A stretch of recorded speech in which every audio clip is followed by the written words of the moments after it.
psicóloga, ativista dos movimentos negros, feminista e também LGBTQIA+.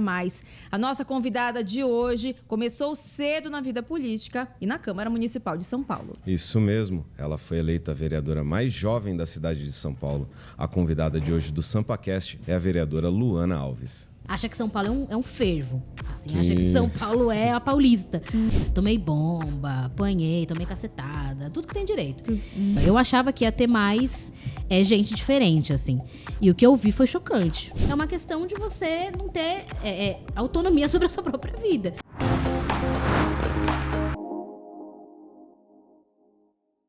Bom dia, boa tarde, boa noite. Eu sou o Daniel Monteiro e esse é o SampaCast, o podcast oficial da Rede Câmara São Paulo. Ao meu lado, minha companheira, minha parceira, Hanna Beltrão. Tudo bom, Hanna? Tudo bom, Dani? É isso aí, tudo pronto para a gente começar mais um SampaCast, que sempre convida personalidades, né? Pessoas que conhecem de perto, vivem a rotina da cidade e conhecem, né, a fundo essa maior metrópole do país. Então é por isso que a gente recebe hoje mais uma convidada especial, ela, a vereadora Luana Alves, que está aqui para bater esse papo com a gente. Seja muito bem-vinda, vereadora. Obrigada, SampaCast, obrigada, Hanna, obrigada, Dani.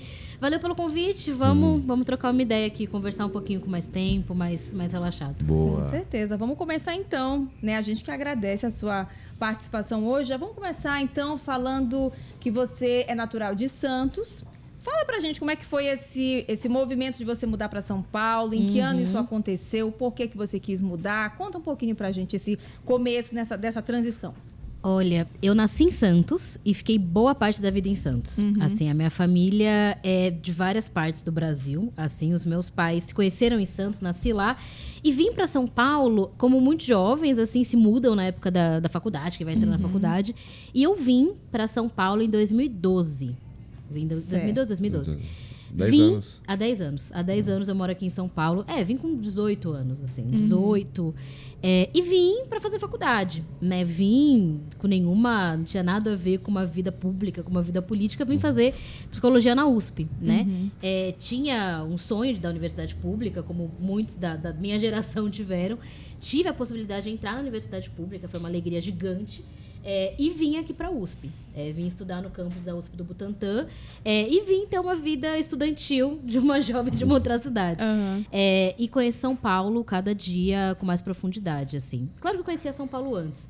Eu era aquela criança de uma cidade... Não do interior, que Santos não é interior. Santos é litoral, né? Santos não gosta de ser chamado de interior. De uma cidade do litoral que tinha um encantamento com São Paulo, assim. Eu sempre vinha... final do ano, fazer compra, esse tipo de coisa, e era um momento de muito encantamento. Então, sempre sonhei muito com essa cidade. Eu sempre quis morar aqui desde muito criancinha. Assim. E quando você veio pra cá, você já conhecia a cidade, já tinha vindo, mas o que mais te impactou morando, né? Porque morar é diferente. O que mais me impactou é que são muitas cidades dentro de uma. Sim. Então, eu acho que a cada dia que passa eu conheço uma nova São Paulo, assim. Eu, quando vim pra cá, eu vim morar no Butantã. Morei no Butantã, depois mudei, fui para um monte de bairro. Mas eu achava que o Butantã era muito diferente de outros bairros. Assim, então, o que mais surpreendeu foi que em cada lugar era uma cidade diferente. Eu acho isso bonito sobre São Paulo. Eu acho uma coisa muito dessa cidade, uma cidade grande, assim. E eu lembro uma coisa muito engraçada que quando vim para cá, eu andava muito de metrô. Né? E teve uma época que eu parei de andar de metrô e acho que demorou 1 ano para eu parar de andar só de metrô. Então, só depois de 1 ano que eu mudei para São Paulo, que eu conheci a cidade na superfície. Antes eu conhecia a cidade de baixo, só subterrâneo, assim. Eu não conhecia as ruas, só não as conhecia... estações. Só as estações. Eu acho que muita gente tem essa experiência com a cidade. De como é um transporte complexo, que tem o metrô, muita gente não entra em contato com a superfície de São Paulo por longos tempos, assim. E eu tive isso, entrei em contato com a superfície depois...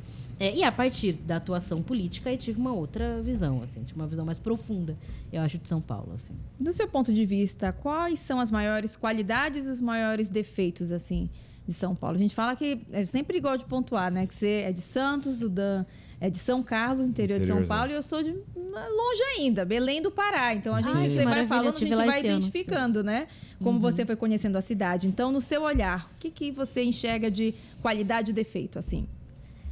Eu acho que a qualidade e o defeito são partes de uma mesma coisa. Eu acho que é a questão da diferença e da desigualdade. Sim. É uma cidade diversa. É uma cidade ampla. A Luísa Erundina, que foi prefeita de São Paulo e que é do PSOL, ela chamava de a cidade dos 1000 povos. É uma expressão que ela tinha até hoje, ela usa quando ela se refere a São Paulo. Até hoje, quando ela fala, né, internamente no partido para se referir a essa cidade. E eu acho que isso é uma coisa muito forte de São Paulo. Acho uma coisa muito bonita. Acho que é uma cidade fundada por gente de muitos lugares. Assim, é uma cidade fundada... A São Paulo que eu conheci é uma cidade que foi fundada por muitos povos nordestinos. É uma cidade que foi fundada por muitos povos de muitos cantos do país, que foi fundada por povos negros, por povos de diversos grupos europeus, por muitos povos indígenas que são apagados, mas que também fundaram e seguem fundando São Paulo todos os dias. Então isso é um ponto de muita força, eu acho, de muita beleza dessa cidade. Mas também, ao mesmo tempo, tem um outro lado da diferença, que é a desigualdade. Né? Que na verdade, é além da diferença. É uma parte que tem a ver com uma desigualdade violenta. Violenta, assim, não é uma desigualdade que ela é parada, ela é uma desigualdade que é ativa e que marca as vidas das pessoas, assim, que é você ter numa cidade gente que não tem saneamento básico, ou que não tem o que comer mesmo, ou que procura revirar comida no lixo, e tem os maiores bilionários do país, né? Então é uma cidade que também junta extremos. Isso é uma coisa que, então, são características dessa cidade. Eu acho que são pontos que dá pra achar que é a mesma coisa e são lados da diversidade, mas eu acho que diz um pouco do melhor e do pior de São Paulo. Assim, mas eu gosto muito da diversidade mesmo. Eu gosto, tem uma coisa que eu percebo, assim, muita gente que vem de outras cidades como eu, ou do interior, ou do litoral de cidades menores, acha que São Paulo é um fervo. Assim, acha que São Paulo é a paulista. Acha que São Paulo é uma coisa, aquela cidade que não para, é o metrô, é todo mundo andando, é um atropelando o outro. Acha que isso é a cidade.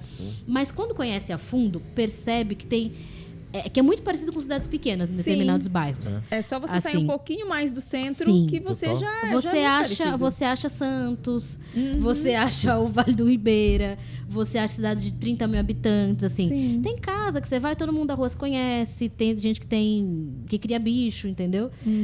Tem gente que tem criança ainda na rua. Mora naquele bairro há 1000 anos e nunca nem foi. Mora avó numa casa, igual a gente estava falando com outro convidado, né, que veio aqui, que a gente vai lá no centro, mas na verdade é só a parte do comércio do bairro. Mas para ele, a gente vai lá, vamos no centro com a mãe, com o pai. Vamos na cidade. Vamos na cidade, bem lembrado. Vamos na cidade, mas é bem ali, continua no bairro, mas vamos na cidade. Então eu acho que essa experiência então essa nossa visão anterior da gente que não é da cidade, quando a gente conhece, a gente percebe que não é bem assim, que as pessoas não vivem num fervo eterno, que muita gente vive a sua vida numa comunidade pequena, assim, e que é uma experiência que pessoas de cidades pequenas têm. Uma experiência de crescimento, de vida, de morar num espaço que tem um senso de comunidade, assim, sabe? Sim. Então, acho que isso é muito bom nessa cidade também. Acho que São Paulo tem muitas dessas pequenas comunidades, assim. Isso é uma coisa que eu acho bonita, porque mistura os dois tipos de vida. Eu acho bonito, assim. Você via isso dentro da universidade também? Como é que foi? Porque você falou uma mulher negra que veio para cá e entrou numa USP e tal. Dá para ver essa pluralidade dentro da USP? Não, demorei. Ela também é um reflexo dessa desigualdade da sociedade, né? Muito. Quando eu entrei na USP, eu sabia o que era uma universidade pública. Eu achava que ia ter mais gente diferente, assim. E o que eu vi foi chocante. Assim, o que eu vi era que, inclusive, muitos dos meus colegas se conheciam do ensino médio. Porque eram todos das mesmas escolas particulares. Assim, eu achava que ia ter gente, cada uma, assim, de lugar diferente. Porque eu tinha tido essa experiência já no ensino médio, que era mais diverso do que a USP. Porque em Santos, eu estudei no METEC. Eu sou uma aluna de ETEC. Assim, na USP tem muita, a gente se juntava, né? A turma da ETEC. E na ETEC de Santos, que eu estudava, cada um vinha de um lugar. Tinha estudante da ETEC que vinha de outras cidades de Santos. Pouquíssimas estudantes da ETEC. A ETEC era só do ensino médio. Pouquíssimos do que entravam no ensino médio da ETEC se conheciam no ensino fundamental. Tá. Não tinha isso. Realmente era mesmo os alunos só que vinham que vinham de lugares diferentes. Assim como é nas ETECs de São Paulo hoje. A maioria vem de lugares muito... tem ali o vestibulinho, que é uma prova para entrar no ensino médio. E na ETEC de Santos, que é uma cidade de 450 mil habitantes, tinha mais diversidade na minha sala, assim. E aí eu acho que eu achava que na USP ia ser mais ainda. Na USP ia ser muito mais, cada um ia vir de um pedaço do país, não ia ser da região ali, né? Mas não, gente, cheguei, muita gente se conhecia, tudo do Santa Cruz, do Bandeirantes, do Objetivo, tinha feito o mesmo cursinho, enfim. E aí foi um pouco chocante. E eu acho que na USP, assim, eu tive a sorte de estudar num instituto muito bom, assim. Eu estudei no Instituto de Psicologia da USP, que é um instituto pequeno para a Universidade de São Paulo, que tem 70 alunos por ano, e tem um ar de comunidade muito forte. Assim. Então, foi muito acolhida por professores, que tinham toda uma atenção especial para quem vinha de fora, para quem vinha... E é isso, estudo de psicologia, né? Os professores mapeavam quais eram os estudantes que estavam sem família na cidade. Quais eram os estudantes que estavam morando em república, ou que tinham vindo da escola pública, ou muito que legal isso, super né? mapeavam e davam todo uma... Sim, era já em 2012, assim. Então foi um acolhimento muito bom. Mas é isso, a USP no geral era um espaço de muita desigualdade, assim. O quanto esse acolhimento, vou até cortar, mas pegando esse, o quanto essa estrutura despertou esse lado político? Despertou. Despertou, porque você também, você fica, né, quando você vê uma situação que você tem uma indignação com ela, você quer entrar num movimento de pessoas que estão tentando mudar aquela situação. Então, eu me vi nisso também. Para além dos professores, tinha o próprio movimento estudantil, que eu me envolvi, né? Me envolvi no movimento estudantil porque tinha a ver também com a esquerda, que eu já tinha bastante identificação. E foi isso, assim, vários professores que tinham essa preocupação eram professores progressistas. Eram professores que eram do sindicato, que eram da associação de docentes, e que eu fui indo e fui conhecendo o movimento estudantil, assim. O que para mim também era natural, porque tinha a ver com os meus pais. Assim, apesar de não serem de São Paulo, meus pais são de partido político. Nunca tiveram cargo, sempre foram militantes, mas na minha infância, né? Eu tinha essa... Na minha infância eu tinha essa influência de que era, assim, é isso. Estar no partido político era parte da vida, assim. Sim. Meus pais são do PT, né? Nunca tiveram nem cargo, nem nada disso, mas eram cargo eleito, né? Eu digo. Sim. Mas eram militantes do partido, assim. Então, para mim foi bem natural. Já foi natural esse processo, e ainda mais encontrando dentro da universidade. Aí agora a virada de chave. Você falou que você mudou para cá, não, vim só... Né, como uma estudante mesmo, veio para São Paulo. E aí, qual foi a virada de chave que você falou assim, não, beleza, já gosto, já me identifico com a vida política, mas agora eu quero entrar na vida política. Como é que foi? Olha, é difícil identificar uma virada de chave. Eu acho que foi um processo, processo. Porque eu me filiei ao PSOL com 19 anos. Muito jovem. Sim. E eu só fui ser candidata aos 27, assim. Então, eu fiquei mas grande parte da minha vida, assim, política, enquanto militante partidária. Então, eu acho que foram 2 momentos diferentes. Acho que quando eu entrei numa organização política e quando eu fui topar ser candidata, assim. Então, a coisa da vida política, acho que aconteceu junto com processos políticos da época, né? Eu lembro que era 2012, eu tinha acabado de entrar na USP, estava tendo um movimento estudantil muito efervescente, e eu me identifiquei muito rápido com o movimento estudantil, porque eu tinha já essa formação a partir dos meus pais e tal, e comecei a participar do centro acadêmico, comecei a participar de DCE, comecei a participar da luta por cotas, que a USP não tinha naquela época. A USP era uma universidade que foi a última do país a adotar cotas sociais e raciais. E aí fui me metendo e fui sendo desses organismos estudantis, assim. E nisso, aí veio isso em 2012, aí veio junho de 2013, que aí foi aquela doideira toda, aquelas manifestações. E eu tava desde o começo, desde antes de vir o pessoal dizendo sem partido. Desde os primeiros atos, lá no comecinho eu fui, tomei bomba, apanhei, tomei cacetada, tudo que tem direito. E claro que, assim, você tomar bomba e tomar cacetada, você vai naturalmente para um caminho de querer se organizar e de querer, né, assim, não tem o efeito num jovem, assim, ou num jovem que tem a indignação, não vai ter o efeito de, vou parar com isso, não. Não, e vai querer você vai querer ir mais, assim. E aí foi isso que aconteceu comigo também, assim, eu fui, e aí me filiei ao PSOL em janeiro de 2014, me filiei ao PSOL, pra decepção dos meus pais, absoluta, assim, ficaram tristíssimos, assim. No começo deram risada, falaram que era bobagem, eles são bem petistas, né? Falaram que ia ficar 2 anos e ia parar. Não, tá bom, filha. Tá bom, vai lá. Vamos ver no que dá. Depois você vai voltar, né? Eu nunca tinha sido filha, mas você vai voltar pro PT e tal. Mas é porque é uma questão de geração mesmo. Sim. E aí, fui e fui sendo militante partidária, né? Então, foi um processo. Participei de outras campanhas, participei de campanhas de outras pessoas do PSOL, participei de campanha da Samia Bonfim, por exemplo, da Luciana Genro, até do Douglas Belchior também, na época que ele estava no PSOL também, fui próxima dele. Eu conheci, né, enquanto uma pessoa que era do PSOL também. Conheci a Erundina, enfim, figuras que eram do partido. E mais ainda conheci os militantes, né? Então fui tendo essa vida militante por um bom tempo. E aí me formei, fui trabalhar no SUS, aí uma série de outras coisas. E depois, um outro momento que eu fui para isso tomar essa decisão de ser candidata.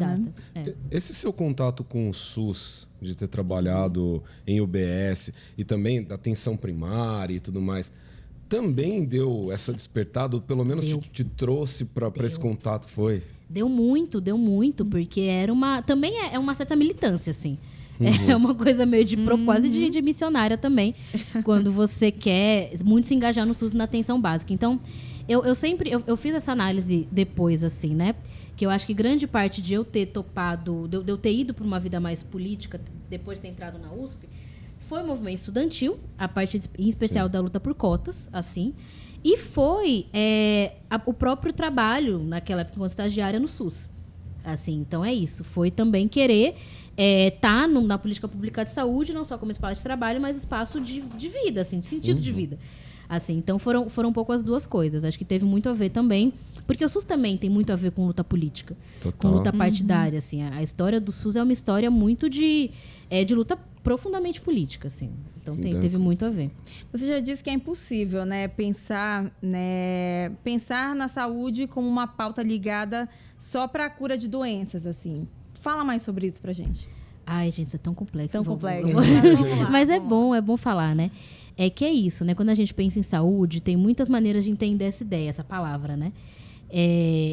Eu gosto de entender enquanto uma construção que tem a ver com modo de vida. Tem a ver com o seu lugar no mundo. O seu lugar no mundo do ponto de vista social, econômico, cultural, de pertencimento, de acesso à renda, a trabalho, a sentido de vida. Então, saúde tem a ver com isso. Assim. Então, saúde, mesmo pela OMS, por esses órgãos mais técnicos, assim, não é visto como ausência de doença.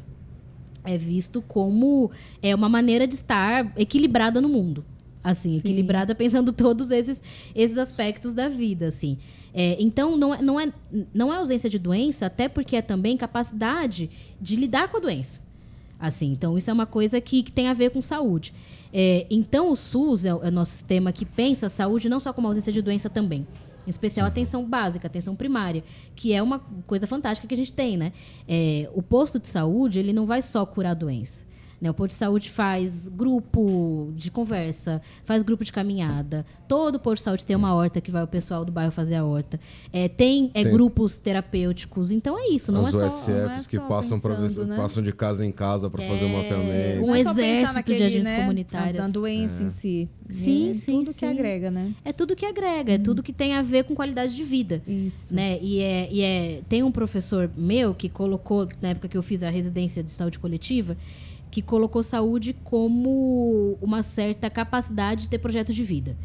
Assim, de uma pessoa ter capacidade e possibilidades e recursos para tocar o seu projeto de vida de forma autônoma.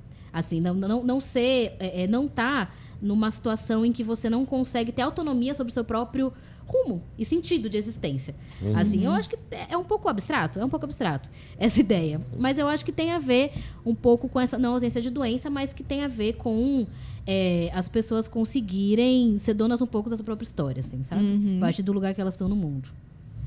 Sim. Isso eu acho fantástico, porque a gente até estava falando com outro entrevistado, por exemplo, o quanto índices, mesmo de doenças, refletem desigualdades. Por exemplo, a Covid. O quanto a Covid...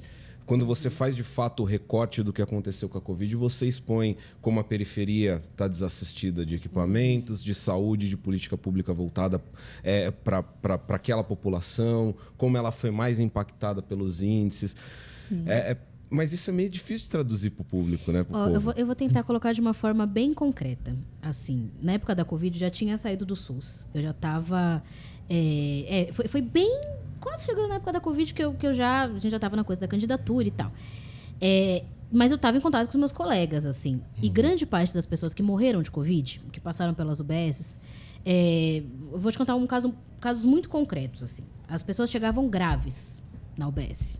Tinha gente que chegava já grave, já chegava oxigenando 80, já chegava mal, assim, já chegava dias de já estar com uma série de problemas. Essas pessoas que chegavam mal, geralmente chegavam mal por um motivo, elas não eram liberadas do trabalho para ir para a UBS. Assim, geralmente era porque eram muitas empregadas domésticas ou muitos trabalhadores que não eram de trabalho CLT, fixo e tal. Sim. Ou independente do modelo de vínculo trabalhista, era porque, por algum motivo, o seu trabalho não permitia com que ela fosse na UBS. E aí, ela conseguia ir, ela já estava mal. E aí, isso prejudicava o próprio andamento da doença, porque não tinha tratado lá no começo. Sim. E aí, ela pegava o encaminhamento, aí tinha aqui no PS. Aí, ela ia pro PS, não naquele dia, ela ia no dia seguinte. Aí já vai evoluir. Porque entendeu? Então não é só a questão física. É uma questão de você não ter autonomia sobre a sua própria vida. Assim, de colocar a sua existência enquanto prioridade. Assim, porque o que acontecia é que muitas pessoas não tinham essa possibilidade. Mesmo para quando não é Covid, para outras coisas. Assim, uma das UBS que eu trabalhei era uma UBS em que era uma área muito curiosa, que era um território que tinha comunidades muito empobrecidas e tinha lugares muito ricos. Era o UBS Real Parque, lá no Morumbi. Que pegava tanto o Morumbi, os prédios, quanto uma parte do Real Parque, a favela do Panorama e tal. E teve algumas pacientes que eu atendi, que elas vinham, depois de uma luta para conseguir vir, assim, e aí o celular começava a tocar. No meio do atendimento. No meio do atendimento. Sim. E aí, não precisa atender, doutora, é a patroa. Aí, assim, não foi uma nem duas vezes, assim. E não rolava, porque a patroa ligava, porque queria ver que ela estava mesmo. Teve patroa que queria que eu aparecesse. Nossa. No meio da sessão. Isso não foi... E não era uma coisa que acontecia às vezes, assim, sabe? Era sistemático. E tem a ver com desigualdade. E não é só sobre o acesso ao sistema de saúde. O acesso ela estava tendo, mas sob que condições? Assim, então, não tem só a ver com o acesso com a política pública, tem a ver com o tipo de trabalho que você tem, com a qualidade do vínculo, com a renda, com o transporte, muitos conseguiam chegar. Então, tem a ver com uma série de outras questões para além ali da política pública de saúde, do atendimento e da técnica, né? Sim. Só um exemplo mais, para ficar mais concreto, assim. E o quanto... Bom, você já falou que foi diretamente ligado também essa vivência a entrar na política partidária, entrar aqui na Câmara.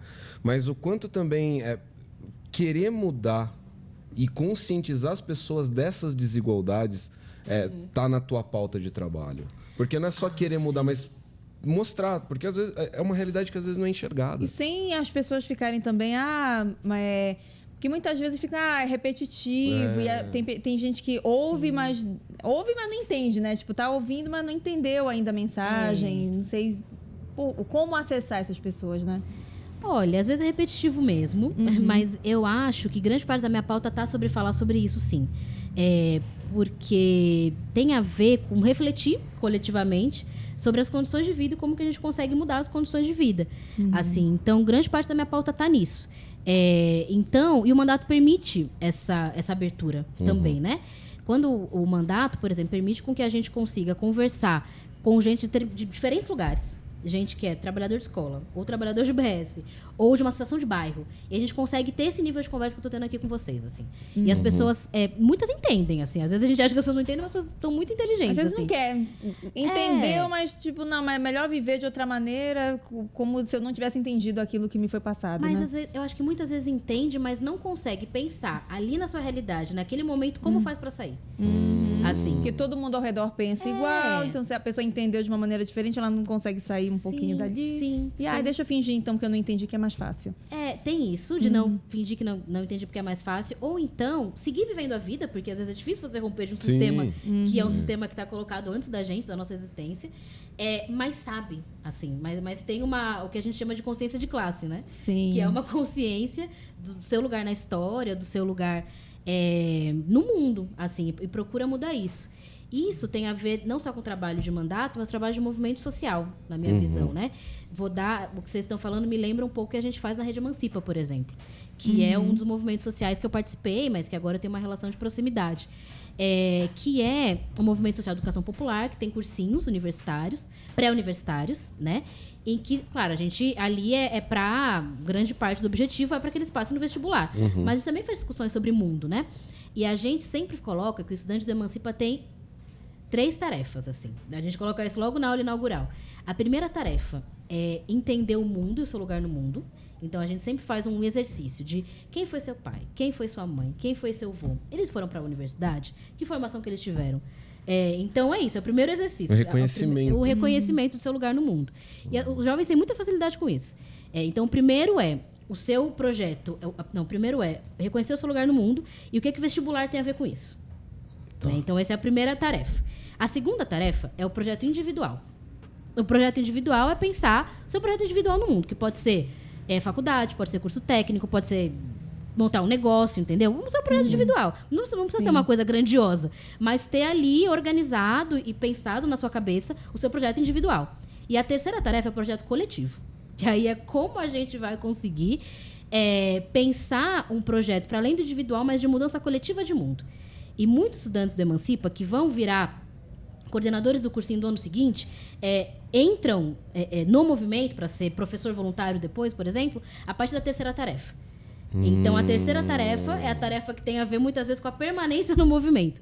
Muitos conseguem entrar na faculdade ou não conseguem, mas seguem no Emancipa, às vezes, sei lá, chamando gente para estar, ou ajudando, ou colaborando, mesmo, sei lá, não conseguiu passar nesse ano. Ok, você pode tentar passar no outro, mas permanece com a gente, assim. Isso tem a ver com a terceira tarefa. Então, esse exercício que a gente faz é um exercício mesmo que tem a ver, a gente não tirou da cabeça, né? Tem a ver com a tecnologia da educação popular, tem a ver com Paulo Freire, e que a gente pensa enquanto uma prática mesmo de ganho de consciência, assim. E eu acho que é uma coisa que é mais fácil fazer num movimento social, mas é o que a gente sempre tem na cabeça, assim. E aí você vai disseminando dentro da cabeça deles, você vai criando também ampliando essa consciência de classe, esse entendimento macro. A gente procura disputar. As pessoas são donas da sua própria, né? Do seu próprio, tem a sua autonomia intelectual. Mas a gente tenta, assim, a gente tenta colocar a nossa, enfim, um exercício, né, de pensar a sua própria existência, a sua própria história, como que a gente pode pensar outras possibilidades, assim, de mudança. Show. Vereadora, a gente vai dar uma pausa aqui na nossa conversa, mas a gente volta, a gente vai fazer rapidinho o intervalo. Na volta, a gente continua com a vereadora aqui, tendo mais um bate-papo.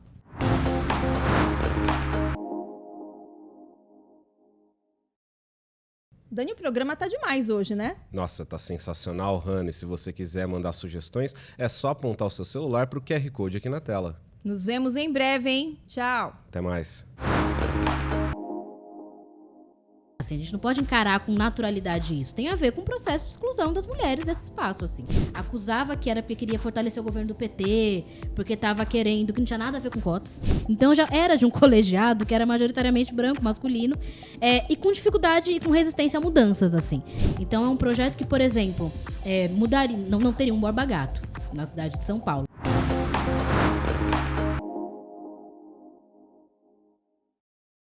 Estamos de volta com o SampaCast, a nossa convidada vereadora Luana Alves. Vereadora, a gente falou bastante agora no primeiro bloco, um pouco do seu histórico na faculdade e tal. Muita relação com a saúde, mas não é só, porque movimento estudantil, aí movimento negro, movimento feminista, LGBTQIA+, bastante coisa. Bastante coisa. Mas você sempre traz essas discussões também aqui para o plenário. Sempre traz essas discussões para dentro da casa. Uma pergunta bem, talvez boba, mas qual a importância de trazer esses temas também? Sempre levantar, sempre colocar um prisma, por exemplo, da luta antirracista, da luta anti-homofóbica, da luta feminista para as pautas e discussões aqui na casa. Olha, é muito importante para a gente desnaturalizar as violências. Assim, porque as violências racistas, machistas, LGBTfóbicas, não são sempre violências assim... não é só um episódio de racismo. Não é só o fato de alguém chamar alguém de macaco ou, enfim, ter um episódio de violência. São mecanismos, funcionamentos que têm a ver com exclusão. Né, que tem a ver com a exclusão de pessoas negras desse espaço, de mulheres desse espaço. E a gente poder falar sobre isso significa a gente desnaturalizar essa exclusão, por exemplo. Significa a gente desnaturalizar o fato de que a maioria da Câmara é composta por homens, sendo que a gente é metade da sociedade. Assim, então, isso não é natural, isso não é normal. Assim, a gente não pode encarar com naturalidade isso. Tem a ver com o processo de exclusão das mulheres desse espaço, assim. Então, a gente poder falar sobre isso, colocar esse debate, eu acho que é uma disputa mesmo, é uma disputa de realidade. Assim, é para além da fala, é para além da denúncia, é para tentar disputar por uma outra realidade. E eu acho que tem a ver também com a gente conseguir trazer para um espaço de debate público, que é o debate dos parlamentares da cidade, sobre temas que atingem as pessoas. Assim, que tem muitos espaços em que não é tão permitido fazer esse debate. Assim, tem muitos espaços da vida, da sociedade, do mundo do trabalho, em que não dá para fazer de uma forma ampla um debate sobre racismo, por exemplo. Porque as pessoas podem se sentir coagidas a não falar, ou a não denunciar certas coisas, ou a não apontar certos processos de desigualdade, de violência, enfim. E ver que aqui nesse espaço se fala sobre isso, eu acho que é importante para as pessoas se sentirem mais acolhidas, se sentirem mais legitimadas para poderem falar sobre isso nas suas vidas, ou se estiverem passando por esse tipo de violência, assim, de exclusão, né? Então, acho que é muito importante a gente mostrar que, olha, aqui se fala sobre isso. Então, é permitido, né? É aceitável, é tranquilo que isso seja falado em outras esferas da vida em que uma pessoa possa estar sendo impedida de se colocar por alguma razão. Assim. E você foi uma parte ativa na luta, né, de implementação de cotas raciais na USP. Queria que você falasse também um pouco mais sobre isso. Qual a importância de inserir jovens negros e periféricos nas universidades? Não, importância fundamental, né? A universidade é pública. E o nosso país é um país amplamente negro. E hoje o que a gente vê é que as universidades públicas, historicamente, elas não têm servido como instrumento de gerar igualdade. Assim, tem servido como instrumento, historicamente, de manutenção de privilégio. Assim, mesmo sendo pública, né? Então, acho que a importância é fundamental, porque é isso, ela tem que ser da população, tem que ser um sonho possível para todos os jovens brasileiros, tem que ser um sonho possível para todos nós, assim. E tem muito a ver com a atuação que eu tive. Eu lembro que no primeiro ano da faculdade, antes de eu entrar no movimento estudantil com tanta força, bem no comecinho, a USP tinha um programa que era muito interessante, que era um programa para que oferecia bolsas para estudantes que tinham vindo da escola pública fazer palestras em escola pública sobre a USP. Então, era isso. Era interessante, porque, né, é muito bom, porque dava bolsa. Sim. É uma forma de permanência, né? A gente não trabalhava no primeiro ano, ajudou muito na questão de renda, assim. E era um valor bem pequeno, mas que estudante, né, tá ótimo. E que a gente tinha que ir numa escola e tinha que fazer propaganda da USP, né? Uma escola pública, era só para estudante que vinha da escola pública, para poder dizer como é que fazia para escrever no vestibular, o que estudava, quais eram os caminhos, assim. E, gente, eu fui em algumas, mais em Santos, porque a ideia era para ser no seu lugar de origem. Legal. Assim, foi um programa muito, muito legal, que durou por um tempo na USP. E eu fui, gente, e a primeira pergunta de muitas salas era: quanto paga? Quanto você paga? Você conseguiu bolsa? É natural. As pessoas perguntavam isso porque, só tem gente rica entrando lá, deve ser caro, né? Sim. Então é natural que as pessoas pensem isso, que os jovens pensem isso. Mas é pra você ver como era inacessível, assim. Por muito tempo foi muito inacessível. Ainda é, hoje menos. Mas era muito inacessível e mesmo a informação de que era pública não se tinha. A informação de que você prestava o vestibular e você não pagava para estudar naquele lugar, o curso que fosse. Assim, mesmo essa informação não era uma coisa assim que as pessoas sabiam, que as pessoas conversavam. E aí, na USP, quando eu entrei, estava tendo uma movimentação forte por cotas sociais e raciais. Já tinha sido adotado nas federais, já tinha sido referendada pelo STF, a USP... nada. Assim, não fazia nada. Não se movia para criar essa forma de acesso, assim. E tinha luta na USP desde os anos 80 em relação a isso, assim, desde muito tempo. Mas quando eu entrei, estava num movimento mais movimentado, assim. E eu lembro que a gente conseguiu, a partir do movimento estudantil e do Núcleo de Consciência Negra da USP, que era uma instituição que tinha lá dentro, fazer esse debate e pressionar a reitoria. E foi, acho que, um processo, para mim, que me ensinou muito. Foi muito pedagógico para mim, porque foi uma experiência de vitória, inclusive. Então, acho que, para mim, teve muito a ver com eu topar seguir militando, topar seguir no partido, topar seguir... estando, né, numa vida de luta, porque foi um processo em que a gente lutou muito, mas venceu. Assim, então, acho que teve a ver até com uma visão positiva, assim, que eu tive da luta. Porque a gente começou a fazer esse debate com muita força, eu lembro, pelo menos quando eu entrei mais esse debate com força, 2014, 2015. E aí, a coisa foi conquistar em 2017. Mas nesse meio tempo, a gente fez de tudo. Fez ato, fez protesto. A gente tinha um grupo, a gente fundou por um tempo, um grupo chamado Ocupação Preta. Tem até documentário sobre isso, assim. A Ocupação Preta era um grupão de coletivos de alunos negros de vários cursos. Assim, então era isso. Não era tanta gente, porque era antes das cotas, né? Mas era isso. Tinha eu e mais uma na psicologia. Tinha 2 na engenharia. Tinha 1 na medicina. Tinha 10 ali nas ciências humanas, assim. E aí a gente juntava e se reunia toda semana, ali no Grupo de Consciência Negra da USP. E aí a gente tinha uma coisa chamada que era Ocupação Preta, que era... A gente entrava numa sala de aula, antes do começo da aula, e ocupava metade das cadeiras. Então, a gente sempre marcava com antecedência qual era a aula, qual era o professor, nunca era à toa. Era sempre alguma coisa que fosse gerar... A ideia era chamar atenção. Ou um professor que já tinha sido acusado de racismo, ou um professor famoso. Eu lembro que na época a gente invadiu a aula do Haddad, que ele era professor da USP, que era pra aparecer. Era pra aparecer, assim. Fomos na medicina, foi um bafafá gigantesco. Mas a ideia era... A gente marcava, né? Era todo um método que a gente tinha. Chegava 10 minutos antes da aula, ocupava metade das cadeiras. Como era tudo aluno USP, não podia tirar. Sim. Porque a gente era aluno USP. E aí via o constrangimento acontecer. E aí filmava. E aí isso foi ficando... Eu lembro que teve uma vez que a gente estava em 50, a gente ocupou uma sala, assim. E era uma auditória, a gente ocupou metade. Foi assim, as pessoas começaram a tirar fotos, começaram a vir, porque era visualmente muito chocante. Porque era metade da sala ocupada por jovens negros. Assim, e era pra chocar, era pra criar, era pra fazer um negócio, assim. Sim. E aí, isso durou por alguns meses, assim, a gente entrava em sala de aula, não dava pra todo mundo, porque tinha que casar horário e tal, a gente era aluno, né, estudante. Mas aí eu lembro que isso foi uma experiência muito vitoriosa, assim, porque a gente conseguiu no final. No final, cotas foi aprovado depois de muito custo. Foi assim, em 2016 a USP topou entrar no Enem. Eu lembro que na época teve uma discussão, nossa, muito desonestas, assim. Eu lembro que na reitoria, na época, muito resistente a cotas, colocava, não, vocês querem colocar o Enem por uma questão política. Na época o PT ainda estava no governo. Sim. Acusava que era porque queria fortalecer o governo do PT, porque estava querendo, que não tinha nada a ver com cotas, que eram movimentos partidários, que queriam, na verdade, tirar a autonomia da universidade para o governo federal e o MEC tomar conta da USP. Assim, uma coisa... Não tinha nada a ver, assim. Quase paranoia. Quase paranoia. Assim, né? Fazia essa leitura, eles faziam essa leitura, né? Mas aí, no final, entrou o Enem, né? Ainda sem a política de reserva de vagas. Mas aí era isso. Eu lembro que 2016 foi opcional. Alguns institutos podiam aderir ao Enem, mas só se quisesse. Então, foi aos poucos. Né? Foi uma coisa que ainda foi...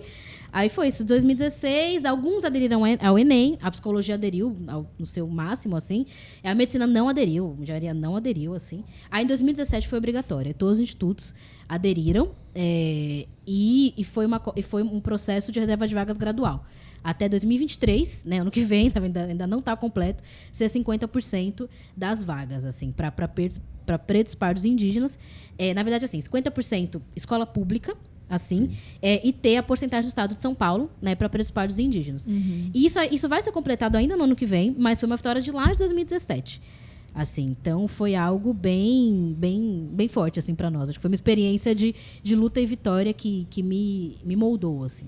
Nossa, que legal conhecer. Foi bem legal. De perto essa história. Eu imagino o quão marcante foi isso e o quão impactante foi conseguir uma conquista e fazer parte dela. Sim, sim. Mas, e aí, você vem para a Câmara, um ambiente majoritariamente masculino e branco, carregando essa bagagem, como as suas pautas e as suas propostas e as discussões que você traz, como você sentiu dentro desse ambiente, trazendo tudo isso? É sempre uma adaptação, né, Dani? É uma adaptação que eu faço, mas o bom é que eu também meio que já esperava algumas dificuldades, assim. Mesmo por essa trajetória. Sim. Porque é isso, quando teve a luta por cotas, eu estava no Conselho Universitário da USP. Eu era representante discente. Então, o Conselho Universitário da USP foi o que decidiu as cotas sociais e raciais. É um colegiado formado por mais ou menos 120 pessoas, maioria professores catedráticos, mas tinha 10 vagas para discentes, para estudantes. E eu era uma dessas 10 vagas. Então, eu já era de um colegiado que era majoritariamente branco, masculino, e com dificuldade e com resistência a mudanças, assim.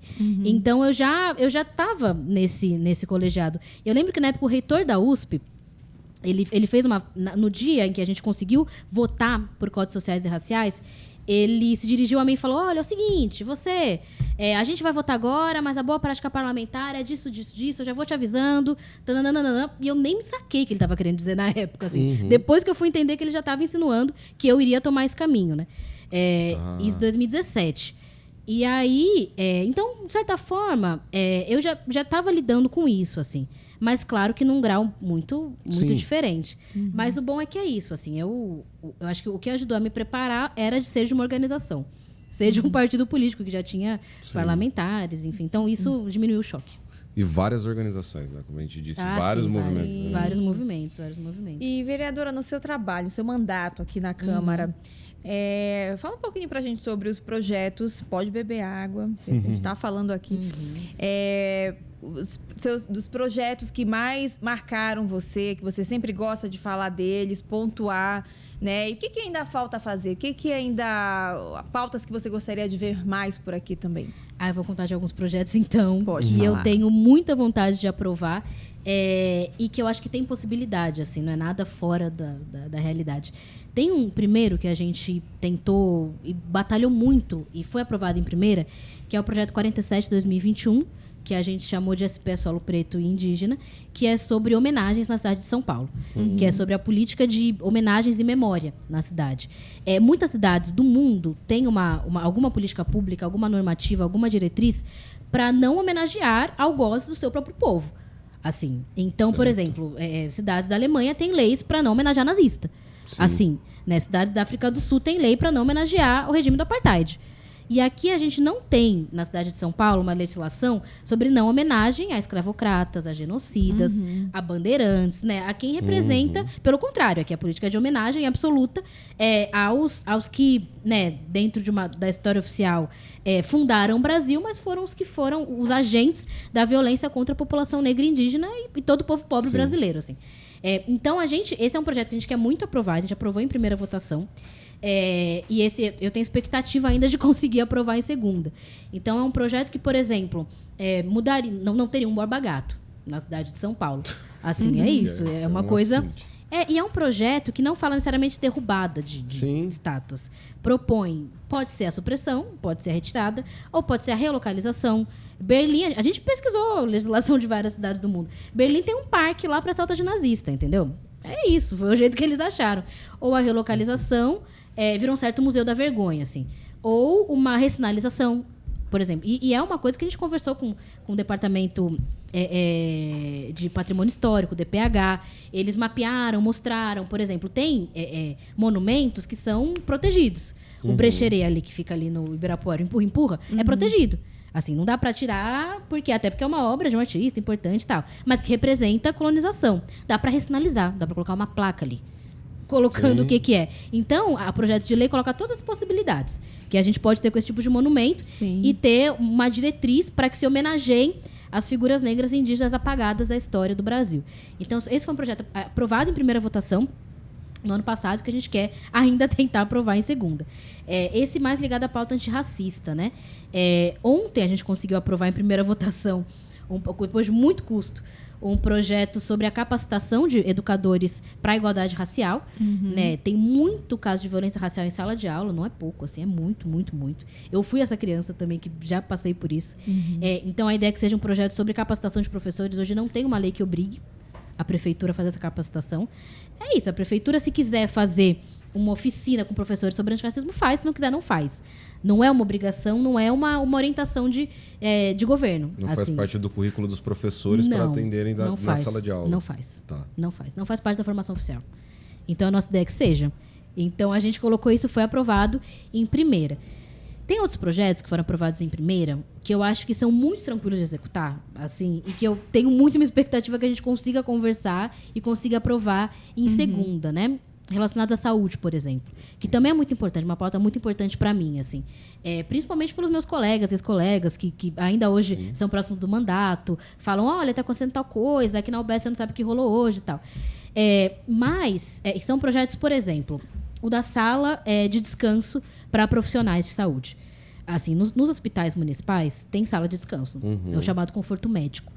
Assim, chama desse jeito. E os profissionais, fisioterapeuta, enfermagem, assim, se viram. Assim, eles não têm direito ao conforto médico. É um problemão, assim, tem a ver com desigualdade dentro do campo da saúde. Porque é quase óbvio que eles precisam... Sim, seria óbvio, né? Seria óbvio. E a gente queria que tivesse lei sobre a sala de descompressão para todos os profissionais que atuam no atendimento direto. Assim, então esse é um projeto que foi aprovado em primeira, queremos aprovar em segunda, eu achava que já tinha, na verdade, esse projeto, mas eu descobri que não tinha. Na verdade, ele foi aprovado já estadualmente por uma deputada do PSDB, né? Então não é nenhuma coisa assim tão, né, fora de propósito. Não tem problema ideológico com isso. Mas é um projeto que a ideia é que tenha no município essa sala para a enfermagem conseguir descansar, para a física conseguir descansar.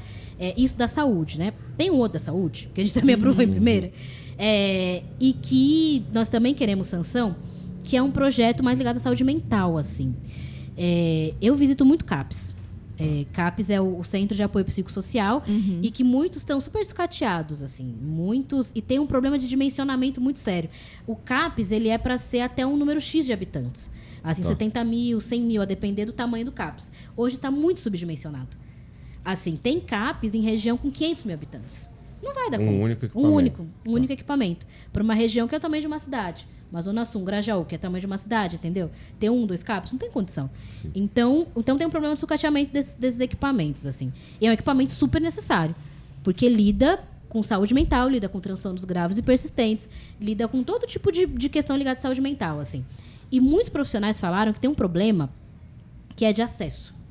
Que muitos usuários não conseguem chegar. Porque como o CAPS não está tão enraizado e capilarizado como ele deveria estar, não é a distância de ir andando. Assim, então, muita gente que é atendida tem que pegar ônibus. E é difícil, assim. Não consegue pegar ônibus para ir para o CAPS. A UBS, por exemplo, ainda está mais capilarizado do que o CAPS. Muita gente ainda consegue ir a pé para a UBS. Né? Nem todos, mas muitos conseguem. Pega e vai a pé para a UBS. Já a CAPS é mais distante e tal.